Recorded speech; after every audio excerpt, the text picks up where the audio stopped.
Jimmy, আমার স্যান্ডেলটা ছিঁড়ে গেছে, তোমারটা পরবো? পরে তো নে, কিন্তু পরে কাঁদিস না, আমার পায়ে ফাঙ্গাল সংক্রমণ আছে। এটা কোনো বলার কথা? সততা পা দিয়ে শুরু হয় বন্ধু।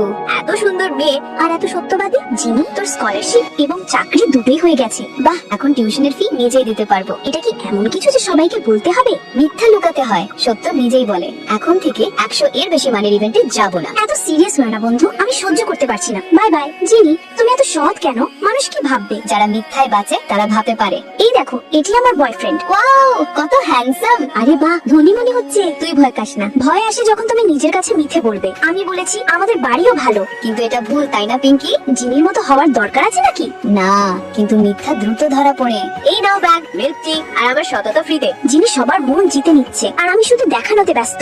আজ 3000 টাকার কফি আমার তরফ থেকে। আরে না, আজ আমরা তোকে ট্রিট দেবো। জিনি, তোমার জন্য নাস্তা এনেছি। তুমি কি আমাকে পছন্দ করতে শুরু করেছো নাকি? করতে পারি কি?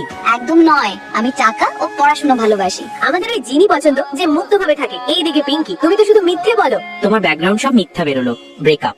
ইস, আমিও জিনির মতো যদি মুক্ত ভাবে বাঁচতে পারতাম। যখন তুমি নিজেকে সত্য দেখাও, পৃথিবী তখন অনেক সহজ মনে হয়।